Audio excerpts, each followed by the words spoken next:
Guess what? Part 4 of the 97 Neon Engine Reconditioning mini-series. I've probably said this before, but if you just so happen to like what you see in this video, because there's some cool stuff going on. If you like that, well then hit this like button over here somewhere. And also, if you want to stay tuned for more stuff, subscribe! Yes, anyway, let's get into the main portions of today. So part 4, some of you in groups that I have assigned, so remember, boom, you're in groups. Some of those groups are going to be working on the cylinder heads first before they tear down the bottom end. So everyone's going to be at a different pace, at a different stage. So a lot of you are going to be either tearing apart bottom end or setting up the stands today, or working on the cylinder heads themselves.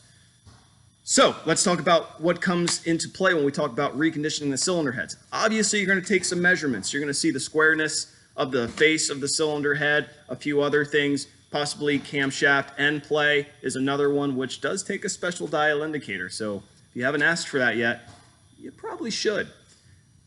Anyway, let's talk about some of the tools I have behind me. So we have this fancy guy here, which they're awesome. They're outstanding. We're going to talk about those in just a second.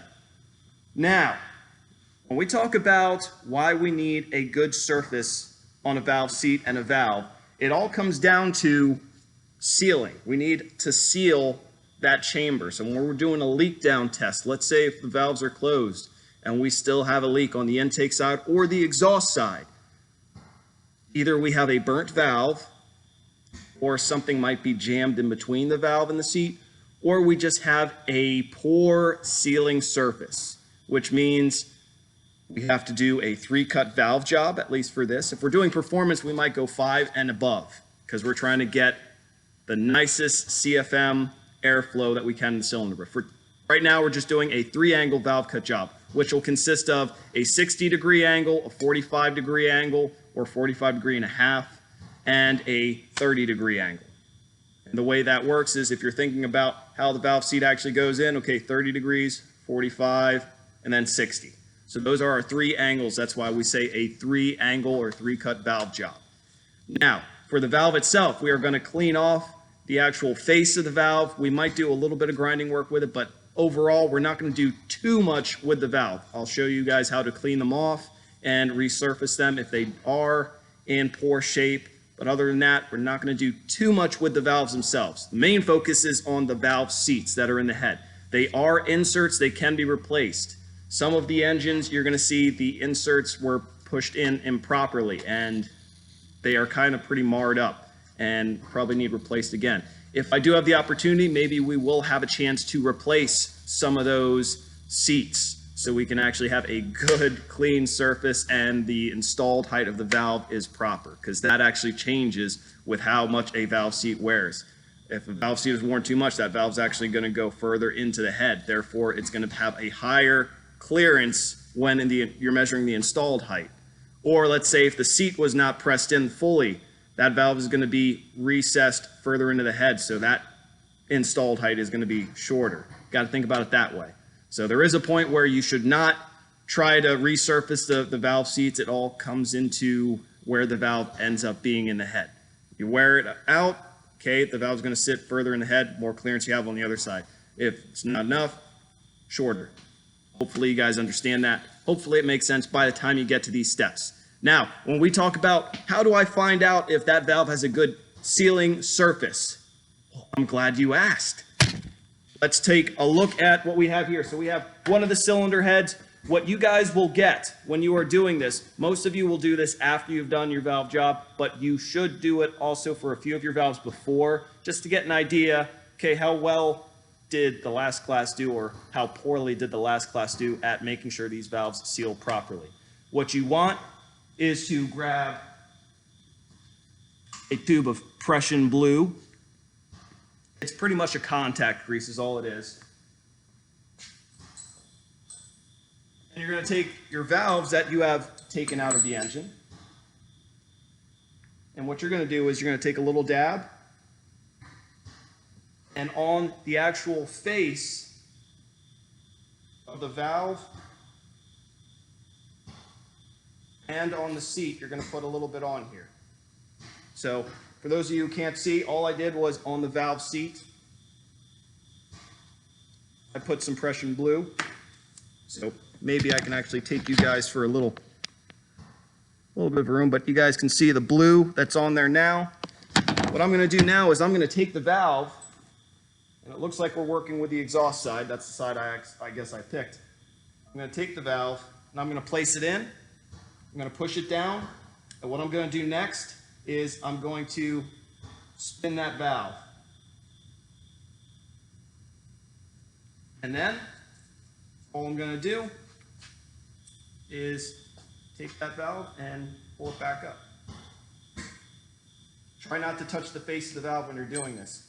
What you're going to look for is not necessarily the valve face, but anywhere when you spun that valve that it took off the grease, that's where you know that's where that valve is sealing at. That's where it's making contact. So if you did your sheets right, you'll notice on the one side it might say for valve 45 degrees, and for the valve seat it might say 45.5 degrees. It'll be slightly off. They won't be exactly the same.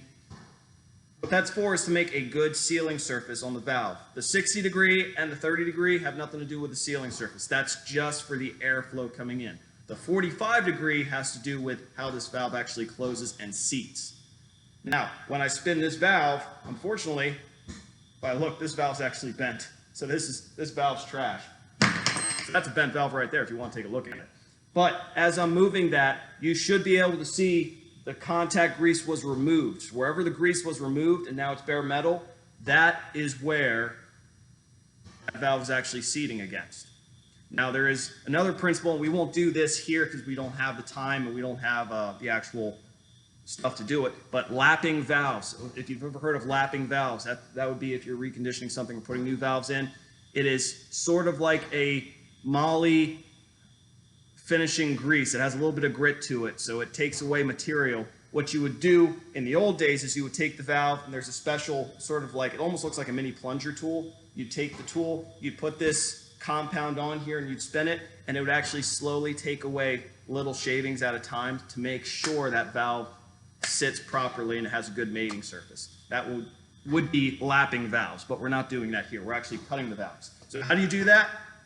Oh, it's really cool. So we get this giant packet out, right? And then here you're going to get an assortment. What you're going to get is one of these pins or dowels, and you're going to find one that's the right size. What you're going to do is you're going to drop that guy in to where the valve insert is. So that goes in the valve insert. And now I have my cutting bits. So these are cutting bits. It's what they look like. Here are the actual bits that actually cut. And we notice on these, they're written the actual angle. So that's a 60 degree angle. This one is a 46 degree angle. And this one is a 30 degree angle. Okay, so the first one you're going to start with is the deepest one. So that would be the 60. Okay, so here's the 60 right here. You can see the difference in the angles. So 60, 45. And then also, they also have another side. So this would be 30. So they actually do have two sides. But let's stick with the 60. So I'm going to put these over here. What you do to set this up, and by the way, there is a manual tool with actual T-handle to do this as well. I'd like you to do both. I'd like you to get your hands on one of these and do it the manual way as well. It takes a little finesse. You don't want to put a lot of pressure. But what this does is it slides right over top, and it seats right down to where it'll actually make contact with that angle in the valve seat. It's hard to tell with this camera, but if you actually take a look at the valve seat itself, you should see 3 different angles if it was done correctly. You'll see a steep angle, that 45, and then that final 30 degree angle. So you'll see 3 steps in that valve seat. So how does this work? I'm glad you asked. Now I get to show you. A little closer, because you're going to want to see this. This is pretty awesome. Okay, next up, what you're going to do is you're going to take this guy. This has, if you were wondering about like the whole steering shaft scenario, what's a slip joint? This is a slip joint. So in a steering shaft, we talked about slip joints. I also talked about U-joints or universal joint. So this is almost how a steering shaft would work. I'm coming from the steering wheel, going down to the steering gear or the steering rack, slip joint. So what I do is, this has a castellated portion on it. You line that up. And what you do is little by little, you're going to start taking material off of that valve face. How do you do it? Well, there's this cord that goes down here to a mini pedal. Pedal's down on the floor. Your speed adjustment is actually up here. So there's from 0 to 100. We're going to do 50 just to start with. That's the speed at which this guy cuts.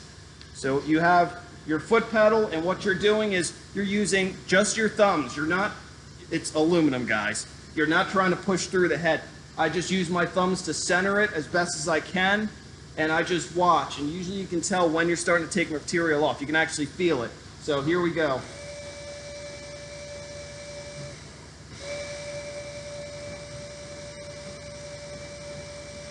Oh yeah. And then I'd stop, I'd take this guy off, I'd take the bit out, maybe the whole entire thing if I really want to look. And what I notice is I am taking material off. So if you look at the tip of my glove, like right there, you can see metal. So you're taking material off slowly, and you're trying to recreate those angles as best as we can. By the time you're done, you should have a nice 3-step angle. You have to find kind of the finesse to use this. Your first one probably won't be the greatest, but you can always go back. Always measure, make sure you got this right. But that will be the process of working on this. There's more to it than that. The rest I will leave up to you to possibly figure out, or you can ask me as you go. I will guide you further into this process. Now, since this took almost 12 minutes, there's going to be a part 5 where we talk about using the spring torsion compressor and this guy. So if you like this video, hit the like button, subscribe. I'll see you in part 5.